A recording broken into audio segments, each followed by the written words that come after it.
চাও নুৰু চাও কা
মন্ত্ৰী হৈ ৰজা কৰিছিল সহায় আছে মোক আছিল সেনাপতি চিৰযুগমীয়া সমন্বয় কৰি ৰাখি গ'ল আহোমৰ ইতিহাস ছবি ৰাখি গ'ল আহোমৰ ইতিহাস ছবি ৰাখি গ'ল আহোমৰ ইতিহাস ছবি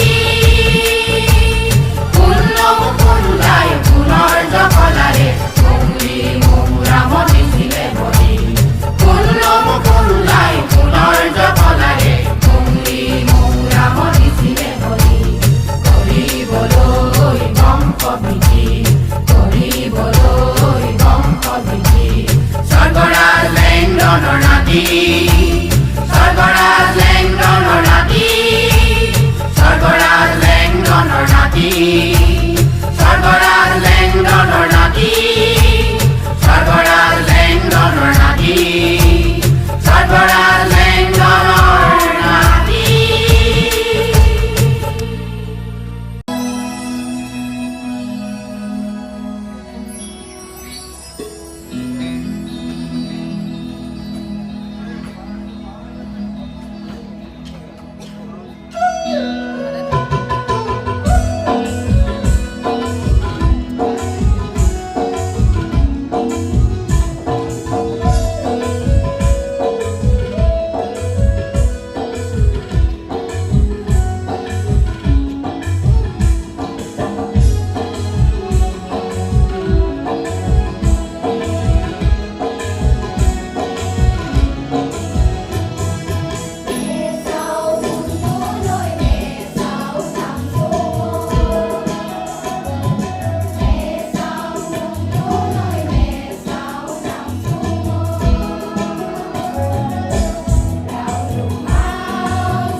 এয়া কেঞ্চু ক্ষেত্ৰ প্ৰবল প্ৰতাপী আহোম সাম্ৰাজ্যৰ শীৰ্ষ ঠাই মেছাগৰ কেঞ্চু ক্ষেত্ৰ 1228 খ্ৰীষ্টাব্দত সুদূৰ মংৰি মংৰামৰ পৰা আহি সুদীৰ্ঘ 600 বছৰ ৰাজত্বৰে পৃথিৱীত চিহ্ন থৈ যোৱা আহোমৰ দক্ষ ৰাজবিষয়া থামং খুণ্টাই যাক কেঞ্চু বুলিও জনা যায় কপলিয়াল সন্দিকৈসকল তেওঁৰেই উত্তৰপুৰুষ এই ঠাইতে 121 বছৰ পূৰ্বৰে পৰা কপলিয়াল সন্দিকৈসকলে বংশাৱলী অনুষ্ঠিত কৰি আহিছে আদিপুৰুষ কেঞ্চুৰ নাম অনুসৰি এই পবিত্ৰ ক্ষেত্ৰৰ নাম কেঞ্চু ক্ষেত্ৰ ৰখা হৈছে কেইবা দশক পূৰ্বে সমগ্ৰ পৃথিৱীতে বিৰল প্ৰাকৃতিক সামগ্ৰীৰে নিৰ্মাণ কৰা প্ৰাচীন বাঁহগড় এই কেঞ্চু ক্ষেত্ৰ তেনেই তাতে 1603 পৰা 1641লৈ ৰাজত্ব কৰা স্বৰ্গদেউ প্ৰতাপ সিংহই নিৰ্মাণ কৰা বাঁহগড় এতিয়াও ৰাজবাট ৰূপে হলেও জিলিকি আছে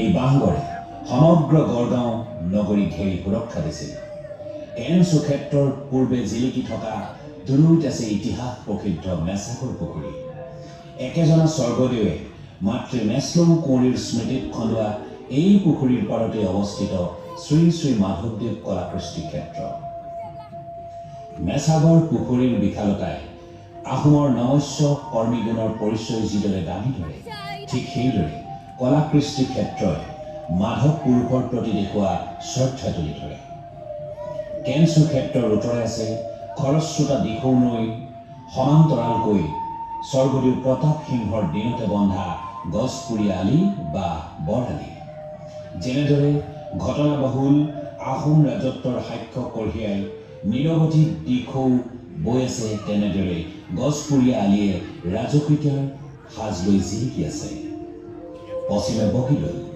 স্বৰ্গদেউ লক্ষ্মী সিংহই মাতৃ বগীৰাজৰ স্মৃতিত খন্দোৱা পুখুৰী আৰু দৌলৰ ভগ্নাৱশেষে আছেগৈ যদিও পুখুৰীটো উজলি আছে দক্ষিণত আছে বিশাল বগীদৌল বেজপথাৰ এই পথাৰ ইতিহাস প্ৰসিদ্ধ জেৰেঙা পথাৰৰ সৈতে মিলিছেগৈ।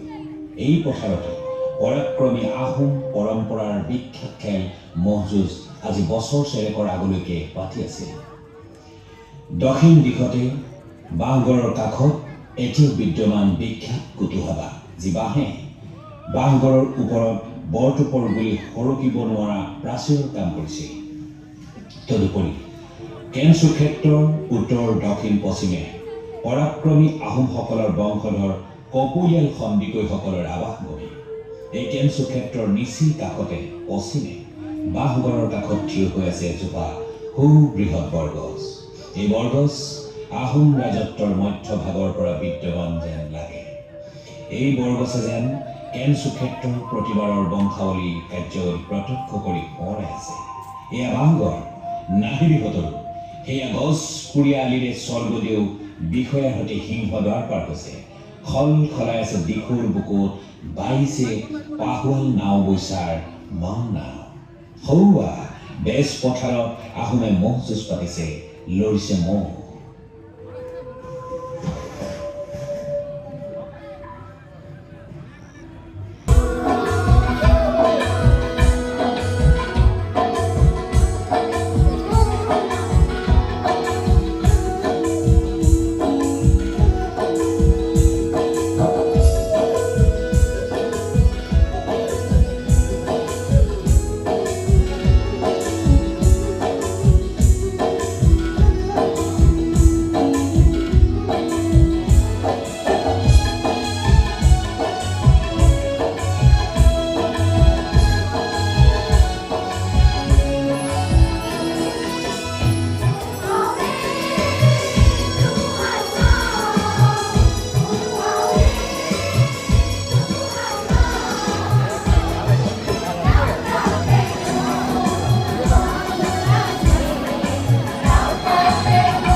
এই আমাৰ এই বংশাৱলী ভাগ এদিনীয়া এবছৰীয়া বা দুদিন হঠাৎ উৎপন্ন হোৱা বংশাৱলী নহয়।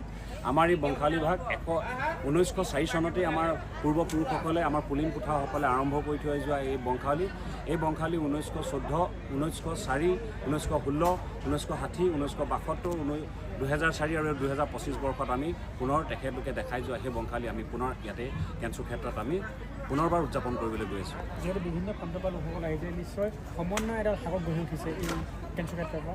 হয়, আমি সঁচাকৈ অভিভূত হৈছোঁ। আমাৰ কেৱল বংশধৰসকলেই নহয়, বহু শুভাকাংক্ষী আমাৰ ইয়ালৈ আহিছে, অনুষ্ঠান ভাগিলৈ শুভেচ্ছা জনাইছে, অভিনন্দন জনাইছে, আৰ্থিক কায়িক মানসিক সকলো ধৰণৰ সহায় সহযোগিতা আগবঢ়াইছে। সঁচাকৈ আমি তেখেতলোকৰ প্ৰতি কৃতজ্ঞ হৈ ৰ'ম আৰু আশা কৰিছোঁ আপোনালোকৰ মাধ্যমেদি আমাৰ এই বংশাৱলী ভাগলৈ সকলো আহক। ইয়াত মেলাৰ পৰা আদি কৰি সকলোতে তেখেতলোকে আলোচনা চক্ৰ সভা সমিতিতো তেখেতলোকে অংশগ্ৰহণ কৰক। এই অনুষ্ঠানভাগী সফল সম্পাদন হোৱাত সকলোৱে সহায় সহযোগ কৰিবলৈ অনুৰোধ জনাইছোঁ।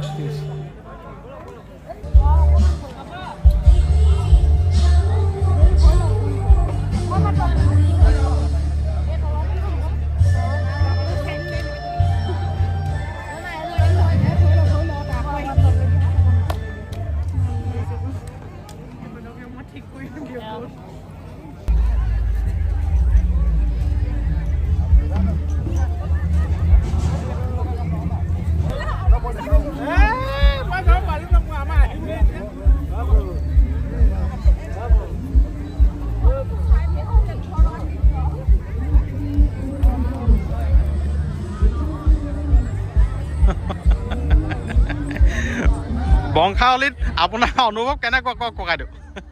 ভাল ভাল, খুব ভাল। কেনেকুৱা লাগিছে? 112 বছৰ নহয়, 121 বছৰ। 121 বছৰ আজি মানে এই বংশাৱলী সম্পূৰ্ণ হৈছে 121 বছৰ। অঁ, কেনেকুৱা লাগিছে আপোনাৰ অন্তৰৰ ফালৰ পৰা? কেনেকুৱা লাগিছে? ভাল লাগিছে, খুব ভাল লাগিছে। আৰু এনেকুৱা এটা অনুষ্ঠান ভৱিষ্যতলৈকে হওক বুলি আমি তেওঁলোকক বাঞ্ছা কৰিছোঁ আৰু তেওঁলোকক পাতিবৰ কাৰণে আশীৰ্বাদ কৰিছোঁ। মানে নৱপ্ৰজন্মৰ আশীৰ্বাদ মানে উৎসাহ জনাইছোঁ আমি। ঠিক আছে, ধন্যবাদ। স্বৰ্গৰাজ বেংগলৰ নাতি, স্বৰ্গৰাজ বেংগলৰ নাতি, খুল্লুম খুল্লাই ফুলৰ জপনাৰে গুমলি গুমৰামত দিলে ভৰি, খুল্লুম খুল্লাই ফুলৰ জপনাৰে গুমলি গুমৰামত দিলে ভৰি।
কওক 121 বছৰ আমি 2004 চনত পাতিছিলোঁ, তেতিয়া আমি পাইছিলোঁ আৰু এতিয়া মই 2025ত পাইছোঁ, এইবাৰো পাইছোঁ।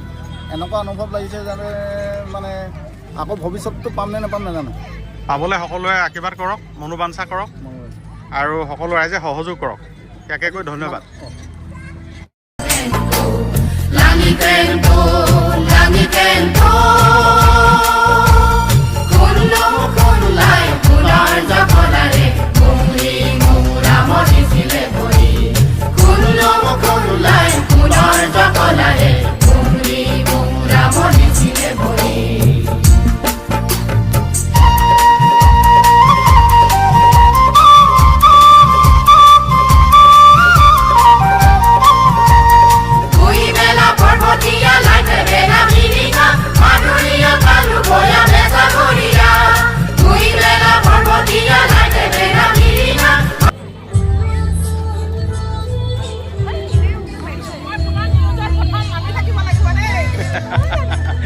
কওক আপোনাৰ অনুভৱ কেনেকুৱা? আজি বংশালী 121 বছৰ ভৰি দিছে, আপোনালোকে দেখিবলৈ পাইছে আৰু আপোনালোকৰ অন্তৰৰ পৰা অনুভৱ কওক।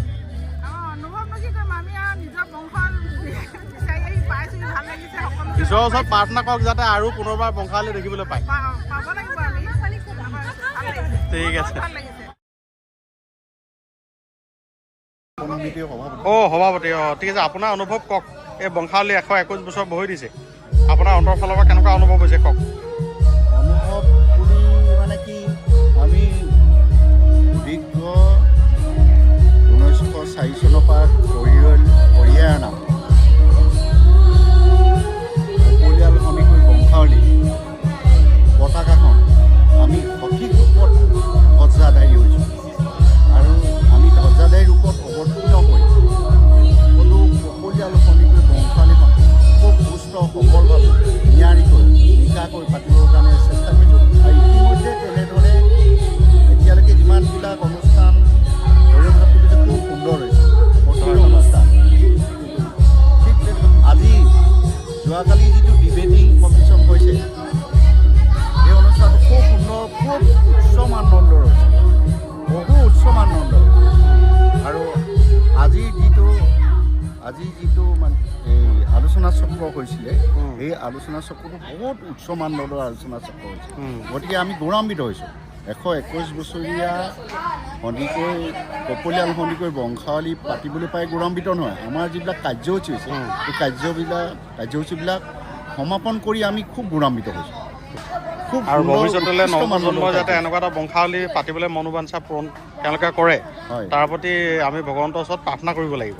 হয়, আমি ভগৱন্তৰ ওপৰতে নহয়, আমি যিহেতু বংশাৱলীবিলাক অনুষ্ঠানবিলাক আলোচনা কৰি পাতিছোঁ, আমাৰ পূৰ্বপুৰুষসকলৰ নিশ্চিতভাৱে আমাৰ ওপৰত আশীৰ্বাদ আছে, ভগৱন্তৰ আশীৰ্বাদ আছে।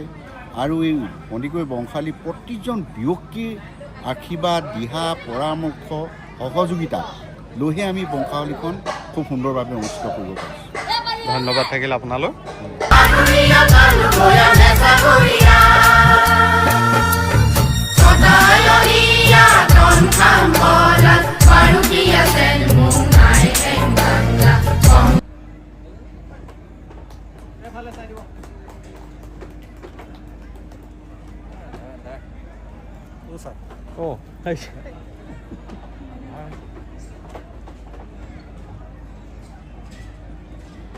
বৰুৱা সন্দিকৈ গাঁৱৰে গণতন্ত্ৰ।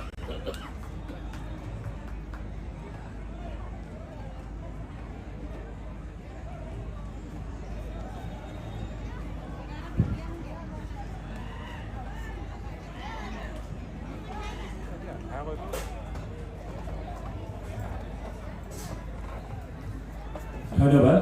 যিসকল সন্মানীয় ব্যক্তিয়ে আজি প্ৰতিযোগিতাখনত বিচাৰক হিচাপে আসন অলংকৃত কৰিছিলে,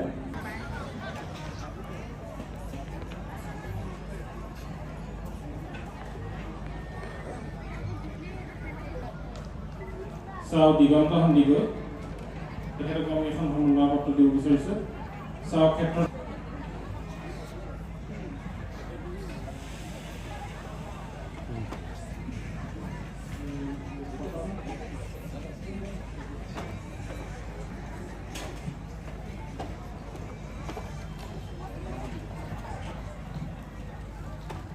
আমাৰ মেছাগড় বুঢ়া গোহাঁই গাঁৱৰ চাও ভূপেন সন্দিকৈ তেখেত যদি তাতোতকৈ আগত যিবিলাক হৈছিল 1960 চন 72 চন প্ৰত্যেকটো বংশাৱলীত ভোকানগৰ শাখা সমিতিয়ে সদায় সহযোগ কৰি আহিছে। এইবাৰো তেখেতলোকে আৰ্থিক কায়িক মানসিক লগতে সাংস্কৃতিক ক্ষেত্ৰখনতো আজি তেখেতলোকৰ তাৰ ফালৰ পৰা এখন সুন্দৰ নাট আপোনালোকলৈ আগবঢ়াব। সেইকাৰণে আমি ভোকানগৰ শাখা সমিতিক আন্তৰিকভাৱে ধন্যবাদ জ্ঞাপন কৰিছোঁ।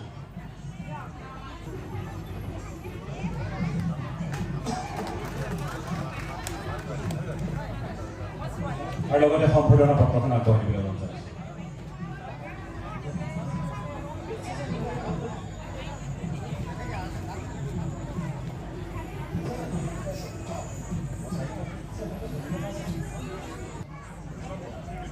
যথেষ্ট সুখী অনুভৱ কৰিছোঁ। কপলিয়াল সন্দিকৈ বংশাৱলীৰ স্থায়ী সমিতিৰ সন্মানীয় সভাপতি মোৰ একালৰ সহকৰ্মী ডক্টৰ কৃষ্ণজ্যোতি সন্দিকৈ ডাঙৰীয়া, উদযাপন সমিতিৰ সন্মানীয় সভাপতি ডক্টৰ গোবিন্দ সন্দিকৈ ডাঙৰীয়া, সন্মানীয় বিষয়ববীয়াসকল সকলোকে শ্ৰদ্ধা নিবেদন কৰিছোঁ। আকস্মিকভাৱে আপোনালোকৰ মাজত আহি উপস্থিত হ'বহি আৰু আকস্মিকভাৱেই আজি আপোনালোকৰ লগত আমাৰ পৰিচয় প্ৰদান ঋতুৰাজ সন্দিকৈ ডাঙৰীক আমি ভাবিছোঁ। অতি চমুকৈ এটা কথাই ক'ব বিচাৰিছোঁ, জাতিৰ স্থিতি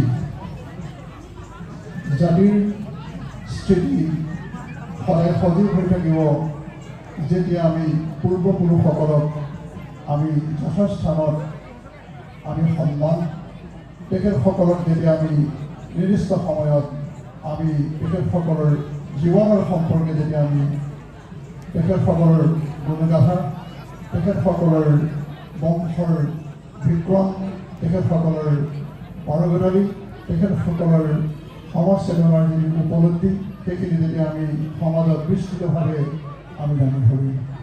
ইতিমধ্যে বহুবাৰ আপোনালোকে শুনিছে, প্ৰকাশ কৰিছে, সুন্দৰভাৱে কৈছে যে 121 বৰ্ষ, যিটো সংখ্যা আমি আঙুলিৰে লিখি শেষ কৰিব নোৱাৰোঁ।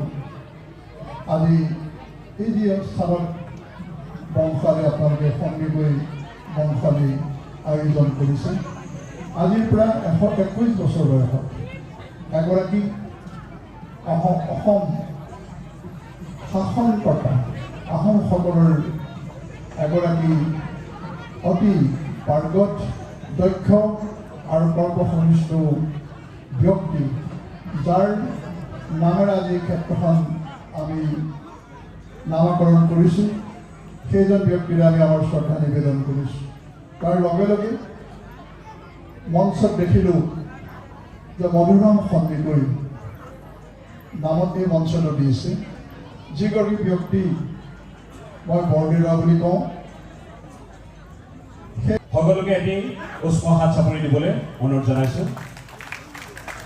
আপোনালোকক জনাবলৈ পাই অত্যন্ত সুখী হৈছোঁ, যি দুজন ব্যক্তিৰ সবল নেতৃত্বত এই কুমাৰ সন্দিকৈ, মই হেমন্ত কুমাৰ সন্দিকৈ মঞ্চলৈ আগবঢ়াই আনিবৰ কাৰণে মই ৰঞ্জিত সন্দিকৈক অনুৰোধ জনাইছোঁ।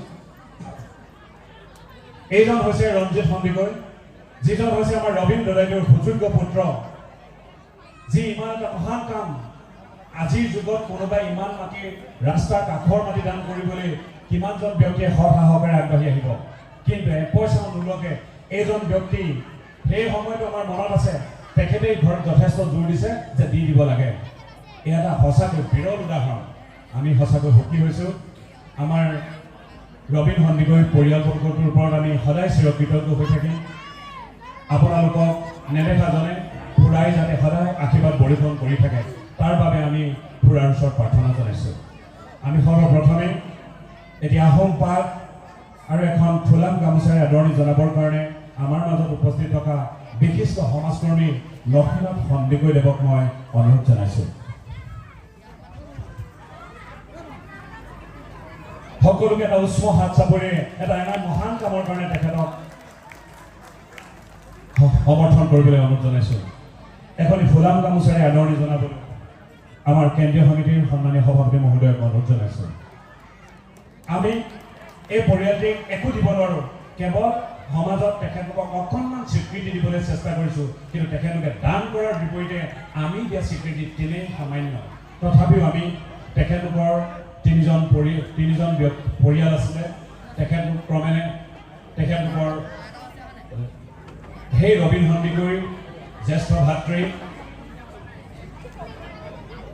চাও ৰজনী সন্দিকৈ, তাৰ পিছৰজন হৈছে ডাক্তৰ লক্ষ্মীকান্ত সন্দিকৈ ডাঙৰীয়া, যিজনে কালি এটা অনুষ্ঠান তেখেতে শুভ উদ্বোধন কৰি থৈ গৈছে। তেখেতলোকৰ পৰিয়ালত এনেকুৱা ব্যক্তি আছে যি সময়ত এই অঞ্চলত সাধাৰণতে মানুহে 60-70 দশকত পঢ়া শুনা কৰাৰ কথাটো দূৰৰে কথা, বহু মানুহে পঢ়া বুলি ক'লে ঘৰৰ পৰা নোলায়। সেই সময়ছোৱাত তেখেতলোকৰ এজন বৰ্তাকে সুদূৰ লণ্ডনত গৈ ডাক্তৰী শিক্ষা পঢ়ি আহি এতিয়া বৰ্তমান তেওঁ স্ত্ৰী ৰোগৰ বিশেষজ্ঞ হিচাপে তেওঁ ডিব্ৰুগড়ত কৰ্মৰত হৈ আছে। তেনেকুৱা এটা মহান শিক্ষিত পৰিয়ালৰ তেখেত এজন সুযোগ্য পুত্ৰ। গতিকে সেই পৰিয়ালটোৰ ওচৰত আমি সদায় আমি স্থানীয় ৰাইজসকল কৃতজ্ঞ হৈ আছোঁ।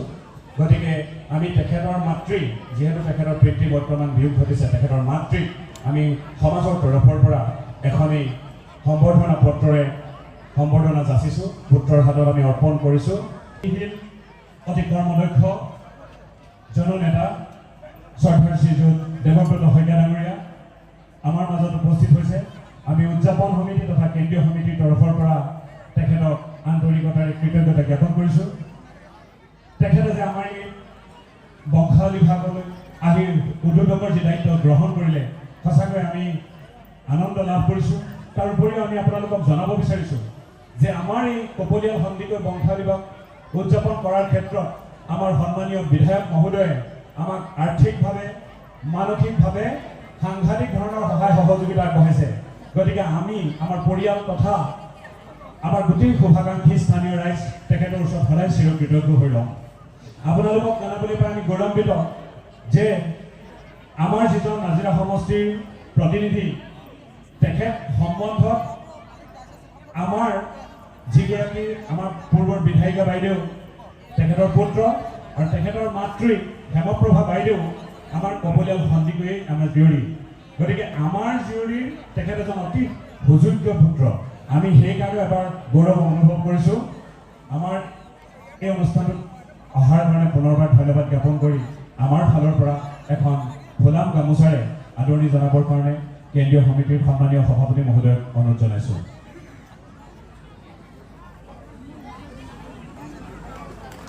অনুৰোধ জনাইছোঁ উদযাপন সমিতিৰ সন্মানীয় সভাপতি মহোদয়ৰ এটি আহোম পাগেৰে তেখেতক সম্ভাষণ জনাবলৈ।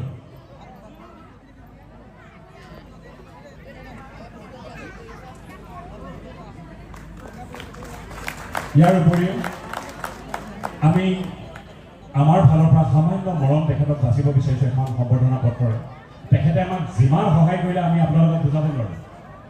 তাৰ বিনিময়ত আমি অতি সামান্য তেখেতৰ প্ৰতি আমি শ্ৰদ্ধা নিবেদন কৰা হৈছে। মই আপোনালোকক এটা অনুৰোধ কৰিম, যি মুহূৰ্ততে মই আপোনালোকক ক'ম তেখেতে আমাক কেনেকুৱা ধৰণৰ সহায় কৰিছে। মানসিকভাৱে সহায় কৰাৰ উপৰিও এই অনুষ্ঠানটো সফল হোৱাৰ ক্ষেত্ৰত তেখেতে আমাক 2 লাখ টকা আৰ্থিক সাহায্য দিছে। গতিকে উপস্থিত সকলোকে এটা উষ্ম হাত চাপৰি তেখেতক আশীৰ্বাদ প্ৰদান কৰিবৰ কাৰণে মই অনুৰোধ জনাইছোঁ।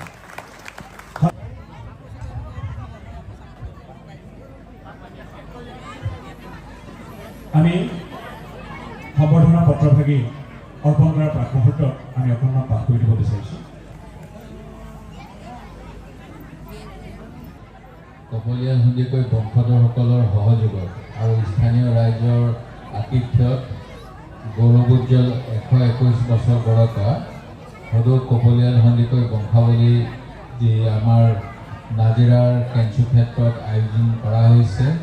এই আয়োজক সমিতিৰ সভাপতি ডাক্তৰ গোবিন্দ সন্দিকৈ ডাঙৰীয়া, যুটীয়া সম্পাদক চাও দুৰ্লভ সন্দিকৈ, চাও ৰঞ্জিত সন্দিকৈ প্ৰমুখ্যে সদৌ কপলিয়াল সন্দিকৈ বংশাৱলী উদযাপন সমিতিৰ বিষয়ববীয়াসকল, আমাৰ সদৌ কপলিয়াল সন্দিকৈ কেন্দ্ৰীয় সমিতিৰ সভাপতি ডক্টৰ কৃষ্ণজ্যোতি সন্দিকৈ ডাঙৰীয়া, সাধাৰণ সম্পাদক ছাৰ ঋতুৰাজ সন্দিকৈ ডাঙৰীয়া, আমাৰ মাজত উপস্থিত সমাজকৰ্মী প্ৰাক্তন জিলা পৰিষদ সদস্য লক্ষীনাথ সন্দিকৈ ডাঙৰীয়া, নাজিৰা কলেজৰ প্ৰবক্তা গজেন্দ্ৰ শৰ্মা ডাঙৰীয়া, আজি আমাৰ মঞ্চৰ সন্মুখত উপস্থিত এই অঞ্চলৰ মোৰ অতি শ্ৰদ্ধাৰ জ্যেষ্ঠসকল, কপলিয়াল বংশৰ সন্দিকৈ বংশৰ অসমৰ বিভিন্ন প্ৰান্তৰ পৰা অহা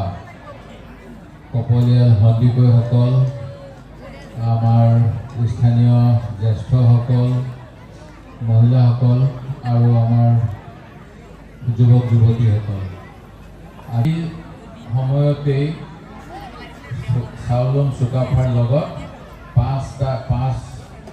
পাঁচটাকৈ সন্দিকৈ পৰিয়াল বা সন্দিকৈ বংশৰ মানুহ আহিছিল।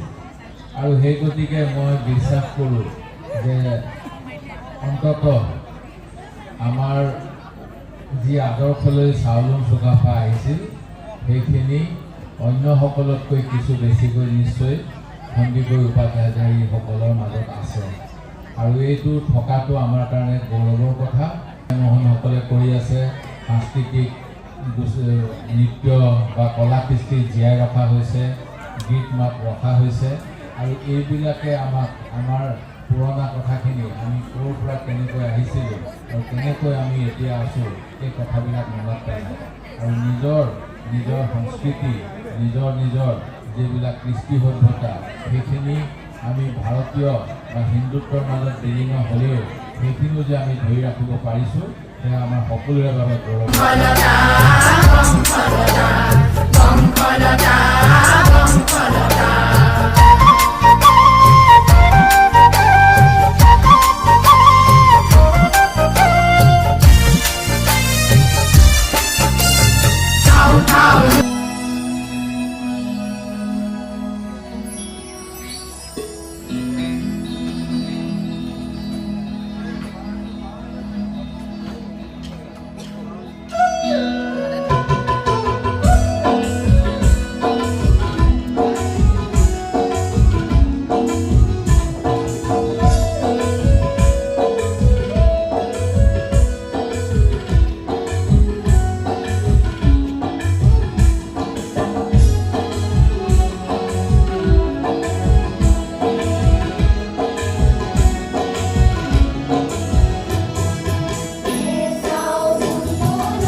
তই